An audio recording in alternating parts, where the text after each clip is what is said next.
तो पिछले क्लासेस के अंदर हमने ये चीज़ पढ़ी थी कि न्यूट्रिशन एक्चुअली होता क्या है। तो क्या था न्यूट्रिशन? वो प्रोसेस जिससे एक ऑर्गेनिज्म क्या करता है, फूड एक्वायर करता है और फूड के साथ साथ कुछ रॉ मटेरियल्स पे एक्वायर करता है जिससे वो अपनी बॉडी का स्ट्रक्चर और फंक्शन दोनों मेंटेन करता है। तो जब न्यूट्रिशन की हम बात करते हैं तो हमने पिछली क्लासेस में देख लिया था कि न्यूट्रिशन जो है वो दो तरीके से हो सकता है। एक है ऑटोट्रॉपिक न्यूट्रिशन, जहाँ पर जो ऑर्गेनिज्म है वो खाना खुद से बना रहा होगा, और दूसरा है हेटरोट्रॉपिक न्यूट्रिशन, जहाँ वो दूसरे ऑर्गेनिज्म के ऊपर डिपेंड करेगा अपने खुद के खाने के लिए। हमने ये भी पढ़ा था कि ऑटोट्रॉप्स जो होते हैं वो दो तरीके के हो सकते हैं। पहले वो होंगे जो कि लाइट का इस्तेमाल करके अपना खाना खुद से बना रहे होंगे, यानी कि लाइट एनर्जी को फूड के फॉर्म में कन्वर्ट करेंगे और फिर वहाँ से रेस्पिरेशन करके अपना एनर्जी लेंगे। और ऐसे ऑर्गेनिजम्स हो सकते हैं जो कि केमिकल्स का इस्तेमाल करके अपना खाना बना रहे होंगे। ऐसे एनिमल्स को हम, ऐसे ऑर्गेनिजम्स को हम क्या बोलेंगे? Chemo autotrophs. और वो लोग क्या करते हैं? कीमोसिंथेसिस करते हैं। हमारे कोर्स के अंदर कीमोसिंथेसिस ज़्यादा डिटेल में हमको नहीं पढ़ना है, बस जानना है कि ऐसा कुछ होता है और डिटेल में हमको थोड़ा सा फोटोसिंथेसिस पढ़ना है, थोड़ा सा एक आइडिया होने से कि फोटोसिंथेसिस एक्चुअली में होता क्या है। तो आज हम यही देखेंगे फोटोसिंथेसिस एक्चुअली में क्या होता है। इसको हम एक बार देखते हैं। तो एक बार हम फोटोसिंथेसिस को जब डिफाइन करते हैं तो बहुत सिंपल तरीके से हम फोटोसिंथेसिस को डिफाइन कर रहे होते हैं। आपने सुना होगा कि एक ऐसा प्रोसेस है जिससे सनलाइट और क्लोरोफिल का इस्तेमाल करके प्लांट अपना खाना खुद बना रहा होता है। अगर मैं आप सबके सामने ये फॉर्मूला लिखूं फोटोसिंथेसिस का, तो आपको पता होगा कि प्लांट क्या करता है। प्लांट CO2 यानी कि कार्बन डाइऑक्साइड को एब्जॉर्ब करता है। साथ ही साथ इस प्रोसेस में उसको क्या चाहिए होता है? वाटर चाहिए होता है। कि मैं लिख देता हूँ, उसको क्या चाहिए? कार्बन डाइऑक्साइड चाहिए। ठीक है, प्लांट को क्या चाहिए? कार्बन डाइऑक्साइड चाहिए। फिर कार्बन डाइऑक्साइड मिल कहाँ से रही होगी? उसको एयर से मिलेगी। कार्बन डाइऑक्साइड उसको एयर से मिलेगी। कैसे एक्वायर करता है कार्बन डाइऑक्साइड को, अभी हम थोड़ी देर में देखेंगे। फिर इसको और क्या चाहिए? इसको H2O चाहिए। H2O कुछ नहीं, वाटर होता है। ये जो वाटर ये ले रहा है वो कहाँ से ले रहा है? जनरली सॉइल से ले रहा होता है। जनरली ये वाटर कहाँ से लेगा? सॉइल। रूट्स जो होंगी वो वाटर को एब्जॉर्ब करेंगे। ये क्या करता है? ये CO2 और H2O को लेता है, और CO2 और H2O को लेता है और सनलाइट की प्रेजेंस में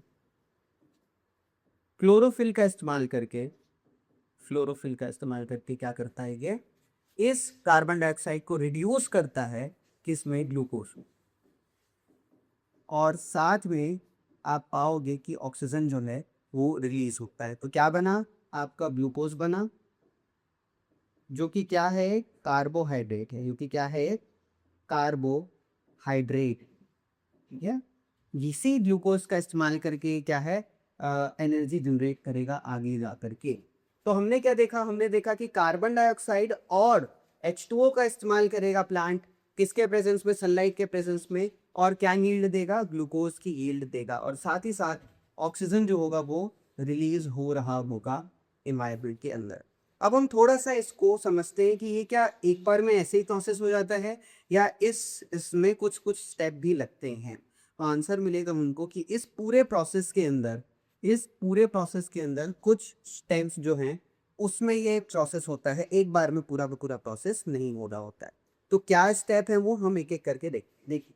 सबसे पहले तो जब आप आगे जाएंगे 11th क्लास वगैरह में, तो आप जानेंगे कि फोटोसिंथेसिस जो है वो दो स्टेप के अंदर हो रहा होता है। दो अलग अलग रिएक्शन हो रहे होते हैं, लाइट रिएक्शन और डार्क रिएक्शन। हालांकि हम क्या कर रहे हैं, हम अभी 10th में हैं, हमारा सिलेबस लिमिटेड है, तो हम उसी हिसाब से इसको पढ़ेंगे। एनसीईआरटी क्या कहती है? एनसीईआरटी कहती है भाई आपका जो फोटोसिंथेसिस है ना, वो सिंपल 3 स्टेप में होगा, हमको ज्यादा डिटेल में नहीं जाना। और वो कौन से 3 स्टेप है? सबसे पहला स्टेप कौन से 3 स्टेप है, एक एक करके देखते हैं। सबसे पहला स्टेप क्या है? कि जो क्लोरोफिल है वो क्या करेगा? वो सनलाइट को एब्जॉर्ब करेगा। वो क्या करेगा? सनलाइट को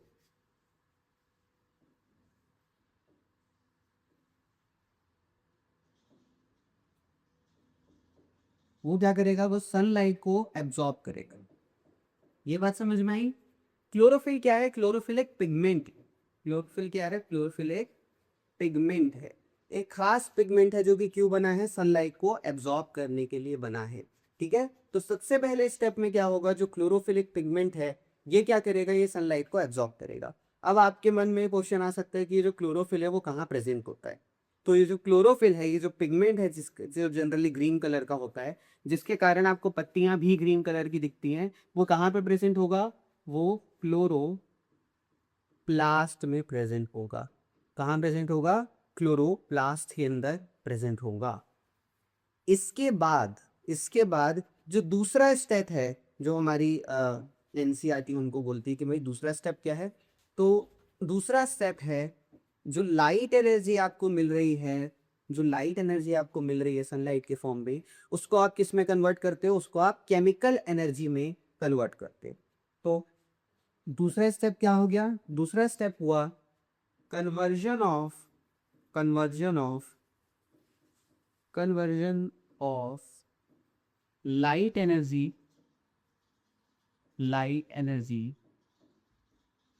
इनटू केमिकल एनर्जी। और साथ ही साथ क्या होगा, स्प्लिटिंग ऑफ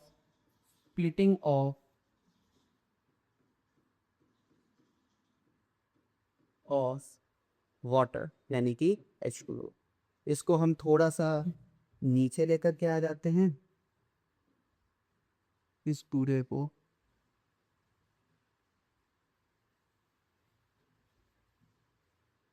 थोड़ा सा नीचे लेके क्या लगते हैं, ताकि दिखने के लिए जगह बेहतर। ठीक है, तो देखिए क्या हुआ, हमने क्या किया, लाइट एनर्जी को किस में कन्वर्ट कर दिया, केमिकल एनर्जी के अंदर कन्वर्ट कर दिया। आपने सुना होगा ये पहले कि there is a law of conservation of energy, कि आप एनर्जी को नया बना नहीं सकते, आप नई एनर्जी इस यूनिवर्स के अंदर नहीं ला सकते। आप सिर्फ एक फॉर्म ऑफ एनर्जी को क्या कर सकते हो, दूसरे फॉर्म ऑफ एनर्जी में कन्वर्ट कर सकते हो। यही हमारे प्लांट्स कर रहे होते हैं। वो क्या करते हैं, वो इस लाइट एनर्जी को क्या कर रहे होते हैं, केमिकल एनर्जी के फॉर्म में कन्वर्ट कर रहे होते हैं। क्या करते हैं, लाइट एनर्जी को केमिकल एनर्जी के फॉर्म में कन्वर्ट कर रहे होते हैं, और साथ ही साथ H2O को तोड़ रहे होते हैं, H2O को स्प्लिट कर रहे होते हैं। किसमें भाई, किसमें, हाइड्रोजन आयन में, इलेक्ट्रॉन्स में, और इलेक्ट्रॉन के अंदर, और फ्री O2 के अंदर। तो यहां से देखिए, आप ध्यान से देखिएगा, जो H2 है, जो H2 है, जो H2O है, वो क्या होगा, वो टूट जाएगा इन तीन सब्सटेंस के अंदर, जिसमें जो O2 है वो क्या हो जाएगा, रिलीज हो जाएगा। तो कोई अगर आपसे पूछे कि ये जो O2 है वो कहाँ से आ रहा है, तो आप हमेशा कहेंगे कि जो O2 होता है फोटोसिंथेसिस में, वो वाटर से आता है, ना कि CO2 से आता है। ये चीज आपको ध्यान रखनी है, ठीक है। और फिर हम तीसरे स्टेप की तरफ जाते हैं। तीसरा स्टेप क्या है, तीसरा स्टेप सिंपल सा है। ये कहता है कि भाई जो आपका कार्बन डाइऑक्साइड है ना, जो आपका कार्बन डाइऑक्साइड है, उसको उसको रिड्यूस कर दिया जाएगा, उसको रिड्यूस किया जाएगा इसमें C6H12O6 के अंदर। अब आप ध्यान से देखिए, ऐसे तो रिडक्शन का एक बहुत विस्तृत मतलब भी है, आपके 11th में आप पढ़ोगे, लेकिन अभी के लिए आप इतना ध्यान रख लो कि आप बोल दो यार, अगर मैं ना H2 ऐड कर रहा हूँ ना, अगर मैं हाइड्रोजन ऐड कर रहा हूँ, तो यार ये जो कार्बन डाइऑक्साइड है ये रिड्यूस हो जाएगा। इतना आपको पता होगा कि हाइड्रोजन ऐड करने से कोई भी कंपाउंड रिड्यूस हो जाता है। तो यहाँ पे हम क्या करेंगे, हम कुछ नहीं करेंगे, हम इस CO2 में क्या ऐड कर रहे हैं, हाइड्रोजन को ऐड कर रहे हैं। और ये जो हाइड्रोजन ऐड हो रहा है, इसके लिए एनर्जी कहाँ से आई, लाइट से आई। ठीक है, तो हमने क्या किया, हमने सबसे पहले लाइट को एब्जॉर्ब किया, लाइट एनर्जी को केमिकल एनर्जी में कन्वर्ट किया, वाटर को स्प्लिट किया, और वाटर के स्प्लिट करने के बाद हमने क्या किया, इस कार्बन डाइऑक्साइड को रिड्यूस कर दिया ग्लूकोज के अंदर, इस कार्बन डाइऑक्साइड को रिड्यूस कर दिया किसमें, ग्लूकोज के अंदर। ठीक है, ये बात समझ में आ गई। तो ध्यान रखिए अब कि इन तीन प्रोसेसेस के अंदर आपका फोटोसिंथेसिस होता है। इसके बाद हम एक और चीज को थोड़ा सा देख लेते हैं, वो ये होगा कि आपको ग्लूकोज मिल गया, आपको क्या मिल गया, ग्लूकोज मिल गया। तो स्वाभाविक सी बात है कि प्लांट जो है हमेशा अपने पास ग्लूकोज नहीं रखेगा। प्लांट को जब एनर्जी चाहिए, प्लांट को जब एनर्जी चाहिए तब उसको वो ग्लूकोज उसको ज़रूरत होगी, तो ग्लूकोज अपने पास रखेगा। और जो एक्स्ट्रा ग्लूकोज बन गया, जो एक्स्ट्रा ग्लूकोज बना, उसको प्लांट क्या करेगा, स्टार्च के फॉर्म में, स्टार्च के फॉर्म में कन्वर्ट करेगा। वो क्या करेगा, स्टार्च के फॉर्म में कन्वर्ट कर देगा। अब देखिए ग्लूकोज क्या है, एक ग्लूकोज क्या है, एक मोनोसेक्राइड। ग्लूकोज क्या है, मोनोसेक्राइड था। ये थोड़ा सा मैं जो समझा रहा हूँ ये थोड़ा सा शायद हाई लेवल का हो, लेकिन आपको समझने में ज़्यादा आसानी होगी। एग्जाम्पल से आप समझिएगा। और स्टार्स क्या है, पॉलीसेक्राइड। स्टार्स क्या है, पॉलीसेक्राइड। अब आपके मन में आएगा ये कौन से भारी भारी दो शब्द मैंने यूज कर दिए कि मोनोसेक्राइड है और पॉलीसेक्राइड है। तो एक एग्जाम्पल से समझिए। होता क्या है, आपने कभी मोतियों की माला देखी होगी, तो आप उसी का एग्जाम्पल लीजिए कि आपके पास है मोतियों की माला है। आपके पास क्या है, मोतियों की माला है। और ये जो मोतियों की माला है इनमें सारे के सारे मोती क्या है, सेम। ठीक है, ये वाला अगर मैं मोती पकड़ के देखूं तो क्या होगा, ये सेम होगा। हर एक मोती क्या है, सेम है। ठीक है, तो ऐसे ही मोतियों की माला से, जैसे एक मोतियों की माला एक मोती से बनी होती है, वैसे ही ये जो स्टार्च है, ये जो पॉलीसेक्राइड है, वो क्या है, एक एक ग्लूकोज मॉलिक्यूल से मिल करके बना है। जिसके कारण क्या हुआ, आपने एक एक ग्लूकोज मॉलिक्यूल को साथ में पिरो दिया, तो आपको स्टोरेज करने में क्या हुई, आसानी हो गई। आपको स्टोरेज करने में क्या हुई, आसानी हो गई। यहीं से हम डाइजेशन का कॉन्सेप्ट भी समझ सकते हैं। ध्यान से देखिएगा, यहीं से हम डाइजेशन का कॉन्सेप्ट भी समझ सकते हैं। आपके पास एक ग्लूकोज है, आपने कह दिया भाई ये मेरा एक मोती। आपने इसे बहुत सारे ग्लूकोज को मिला दिया, आपके पास मिल गई है मोतियों की माला। ठीक है, ये जो मॉलिक्यूल है पॉलीसेक्राइड है, इसी को हम पॉलीसेक्राइड बोलेंगे। और इसका साइज क्या हो गया, बड़ा हो गया। स्वाभाविक सी बात है, ग्लूकोज एक ही मोती है, उसका साइज छोटा है। आपने बहुत सारे ग्लूकोज को मिला दिया, एक बड़ा मॉलिक्यूल बना लिया, उसका साइज क्या है, बड़ा है। अब क्या होगा, अब ज्यादातर जो प्लांट की बॉडी है उसमें क्या प्रेजेंट है, स्टार्च प्रेजेंट है। ग्लूकोज बहुत कम मात्रा में प्लांट के पास प्रेजेंट होता है। वो सिर्फ तभी प्रेजेंट होगा जब प्लांट को रेस्पिरेशन की जरूरत होगी। क्या होगा, ग्लूकोज से कन्वर्ट हो गया स्टार्च, और इसी फॉर्म में स्टार्च के फॉर्म में क्या होगा, फूड स्टोर होगा। फूड क्या होगा, स्टोर होगा। अब क्या होता है, जब आप प्लांट को खाते हो, जब आप किसी भी प्लांट को खाओगे, तो आपकी बॉडी को क्या मिला, आपकी बॉडी को क्या मिला, आपकी बॉडी को स्टार्च मिला। आपकी बॉडी को क्या मिला, स्टार्च मिलेगा। और इसी स्टार्च को आप डायरेक्टली एब्जॉर्ब नहीं कर सकते। ठीक है, क्योंकि क्या है, मॉलिक्यूल का साइज बहुत बड़ा है। अगर आप इसको डायरेक्टली एब्जॉर्ब करने जाओगे तो नहीं कर पाओगे। तो हमें क्या करना पड़ता है, इसी स्टार्च को वापस कन्वर्ट करना पड़ता है ग्लूकोज के फॉर्म में। और इसी प्रोसेस को हम डाइजेशन बोलते हैं। इसी प्रोसेस को हम क्या बोलते हैं, डाइजेशन बोलते हैं। फिर हम क्या करेंगे, हम भी समझदार हैं, हम भी ग्लूकोज जितना ज़रूरत है उतना अपने पास रखेंगे। बाकी के ग्लूकोज को हम एक और पॉलीसेकेराइड में कन्वर्ट कर देते हैं, जिसको हम बोलते हैं ग्लाइकोजन। जिसको हम बोलते हैं ग्लाइकोजन। तो अगर आपसे कोई पूछे कि प्लांट अपना फूड किस फॉर्म में स्टोर करता है, तो आप बोलोगे स्टार्च के फॉर्म में स्टोर करता है। और अगर आपसे कोई पूछे कि एनिमल अपना फूड किस फॉर्म में स्टोर करता है, तो आप कहोगे कि ग्लाइकोजन के फॉर्म में एनिमल अपना फूड स्टोर कर रहा होता है। तो ये बेसिकली मोटा माटी तरीके से हमने बताया है कि किस प्रकार से फोटोसिंथेसिस हो रहा होता है। अब पीछे एक बार चलें, अगर हम इस प्रोसेस को देखें, इन स्टेप्स को देखें, तो आपसे क्वेश्चन पूछा जा सकता है कि क्या हमेशा ये स्टेप इसी ऑर्डर में होगा। ये जो पूरा का पूरा प्रोसेस है कि क्या हमेशा इन्हीं स्टेप्स और इसी ऑर्डर में होगा। तो आंसर है नहीं। हो सकता है कि CO2 जो है वो पहले एब्जॉर्ब हो रहा हो सकता है कि CO2 जो है वो पहले एब्जॉर्ब हो रहा हो, और CO2 को क्या किया जाए, एक इंटरमीडिएट फॉर्म में कन्वर्ट कर दिया जाए। आप समझ रहे हैं मेरी बात को। हो सकता है कि मैं CO2 को पहले एब्जॉर्ब कर लूं और उसको एक इंटरमीडिएट फॉर्म में कन्वर्ट कर लूं, और फिर बाद में जाकर के मैं क्या करूं, बाद में जाकर के मैं पहले ने CO2 एब्जॉर्ब कर लिया, एब्जॉर्ब, और उसके बाद में जाकर के इसको मैं रिड्यूस करूं। ठीक है, तो ये किस में होता है, ये डेजर्ट प्लांट्स के अंदर आपको देखने को मिलता है। ये किस में देखने को मिलता है, डेजर्ट प्लांट्स के अंदर आपको देखने को मिलता है चीज। और क्यों देखने को मिलता है, बस 2 मिनट में मैं आपको समझाऊंगा।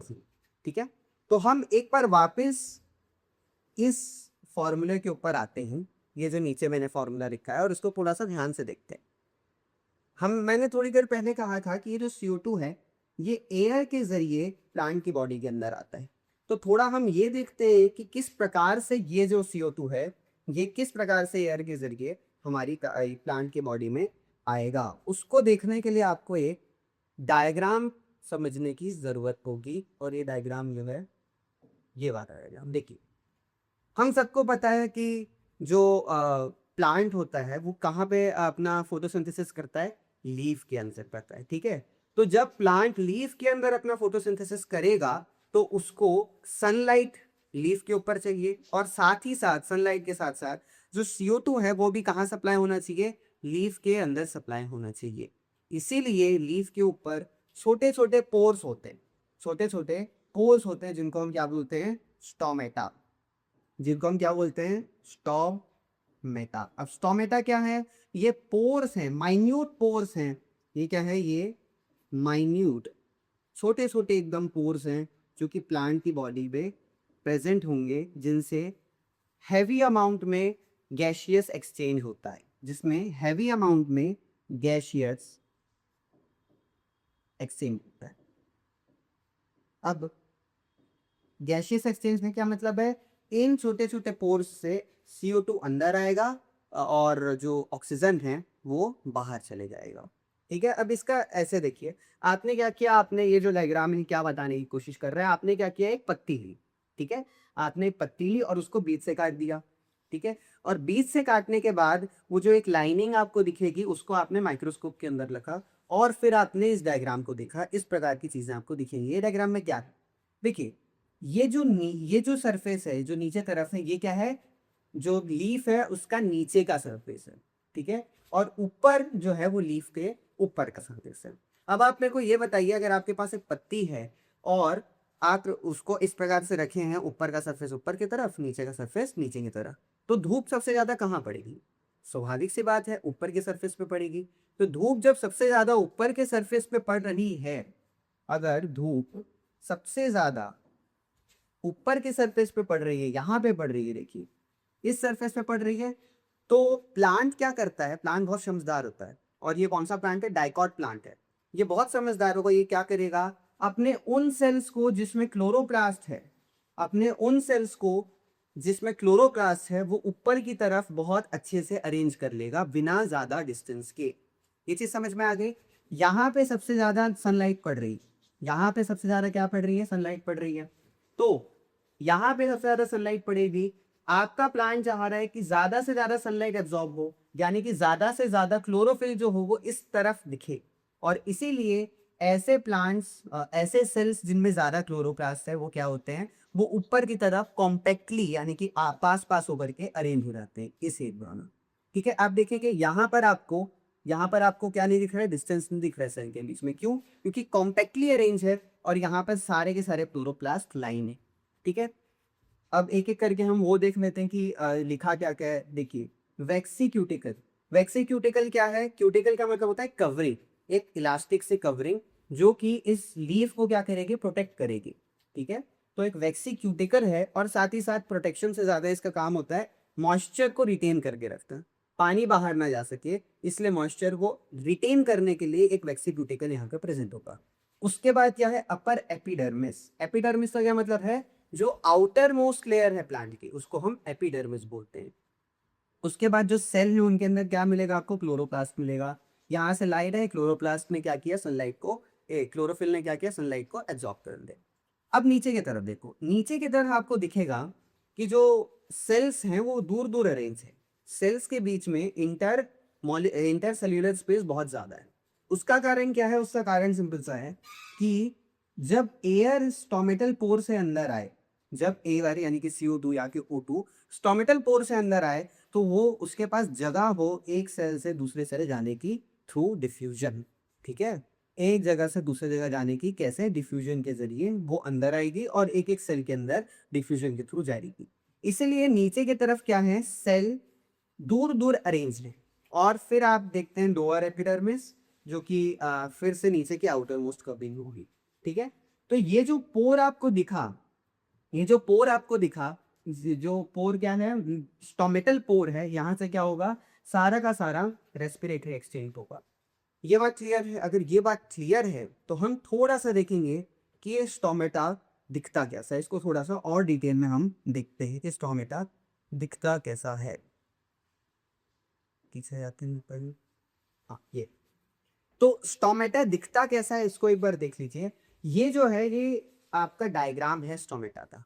ठीक है, आप जानते हैं कि ये जो आसपास के सेल होंगे कौन से होंगे, एपिडर्मल सेल। ये कौन से सेल होंगे, एपिडर्मल, एपिडर्मल सेल्स। ये जो सेल्स आपको दिख रहा है ये वाले, ठीक है, आपको क्या दिखे, एपिडर्मल सेल्स दिख गए। इसके बाद क्या होता है, स्टोमेटा के इर्द गिर्द दो किडनी शेप्ड यानी कि किडनी के शेप के सेल होते हैं, जिनको हम प्यार से क्या बोलते हैं, गार्ड सेल। क्या बोलते हैं, गार्ड सेल।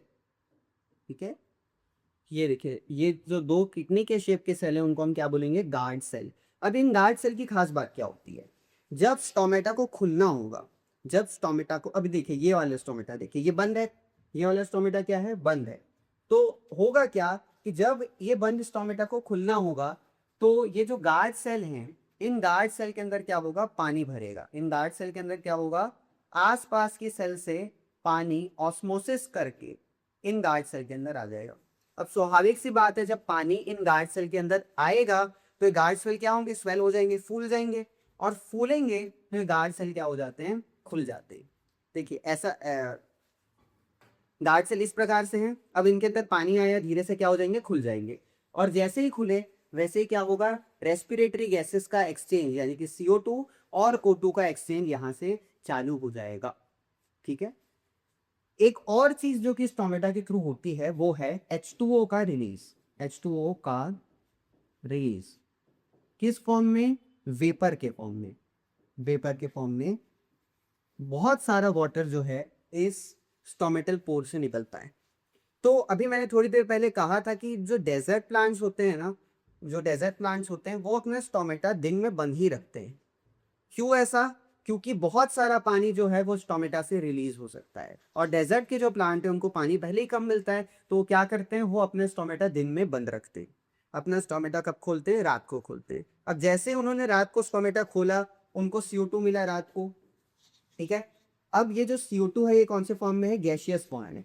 ठीक है, ये गैसियस फॉर्म में स्टोर नहीं कर सकते तो क्या करेंगे, CO2 को एक इंटरमीडिएट कंपाउंड के फॉर्म में, एक इंटरमीडिएट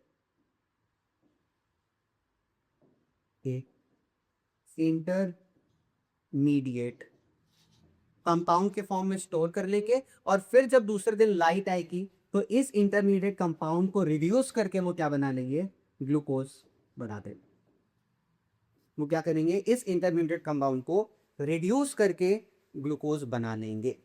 अगर आपको ये समझ में आ गया है तो आपके सिलेबस के अंदर पूरे के पूरे फोटोसिंथेसिस में इतना ही दिया हुआ है।